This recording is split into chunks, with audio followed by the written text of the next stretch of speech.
Nama saya Andre. Saya petualang, pecinta sejarah, dan kadang-kadang, pemburu keadilan.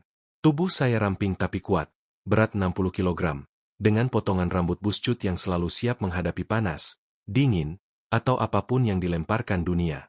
Saya selalu mengenakan kaos merah lengan panjang bertuliskan, Andre, celana kargo hitam, sepatu trekking, dan ransel hitam di punggung saya yang sudah melewati banyak perjalanan. Kali ini, saya bukan sedang menyusuri hutan atau gua kuno. Saya berada di kota, tepatnya di Museum Nasional, menyumbangkan artefak yang saya temukan dari petualangan sebelumnya. Tapi suasana tidak biasa. Seorang kurator berbisik. Satu artefak lenyap semalam, jejaknya berakhir di terminal raya. Dan begitulah petualangan urban ini dimulai. Jejak di terminal.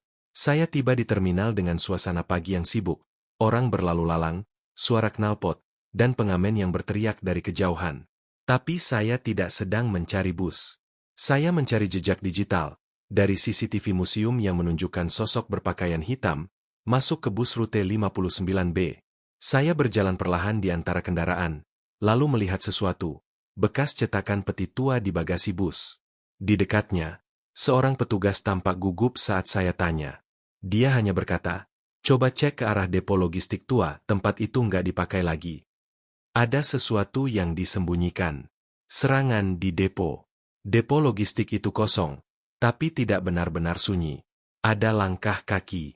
Saya sempat mengintip dari balik pintu kayu tua. Dua pria bersenjata ringan sedang membuka peti museum. Salah satunya berkata, pindahkan ke kereta. Bos menunggu di jalur lama. Saya tak bisa tinggal diam. Saya menyerbu. Tinju pertama menghantam bahu kanan lawan.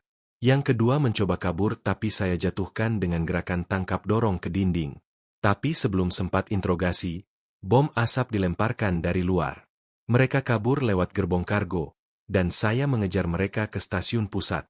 Perang di jalur kereta. Stasiun penuh sesak. Saya menyelinap melalui lorong perawatan hingga ke jalur 7B, tempat kereta barang bersiap berangkat. Saya melompat ke pintu belakang. Ternyata mereka menyamar sebagai petugas logistik. Pertarungan di dalam gerbong sempit itu sengit. Saya menangkis batang besi dengan lengan kiri dan menendang salah satu dari mereka hingga terlempar keluar pintu kereta. Sisa satu orang, pria bertato ular di leher, melompat keluar dari sisi lain, mendarat di rel dan kabur ke jalur pemeliharaan bawah tanah. Saya mengejarnya. Lorong bawah tanah dan rahasia peta. Lorong ini gelap dan berliku, menyatu dengan jaringan bekas bunker zaman kolonial. Saya menemukan lukisan dinding tua, dan di antaranya, salinan peta harta kuno. Ternyata artefak yang dicuri bukan hanya benda bersejarah, tapi petunjuk menuju lokasi artefak kerajaan lama yang disembunyikan penjajah. Saya memotret peta, lalu terdengar suara kaki.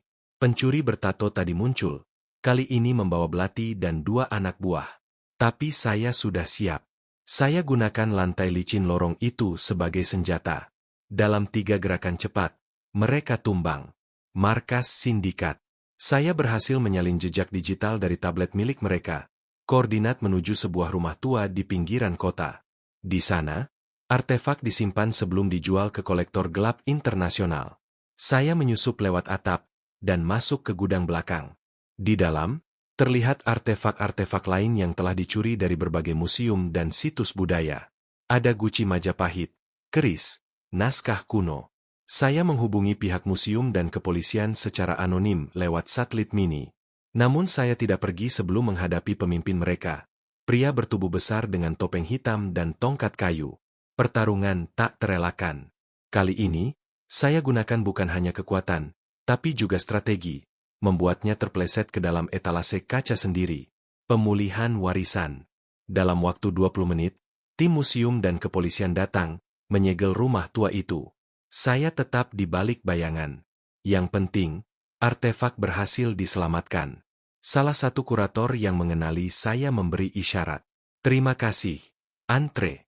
Lagi-lagi kau menyelamatkan sejarah. Saya hanya mengangguk dan berjalan pergi, melewati pagar belakang. Jalan pulang. Saya kembali ke terminal. Orang-orang tak menyadari bahwa saya baru saja mencegah sejarah dijual ke pasar gelap dunia. Saya duduk di bangku kayu, menarik napas panjang, dan membuka catatan baru di ponsel saya. Kasus terminal selesai. Saya bukan pahlawan. Saya hanya orang biasa yang percaya bahwa sejarah bukan untuk diperdagangkan. Dan petualangan ini baru saja dimulai.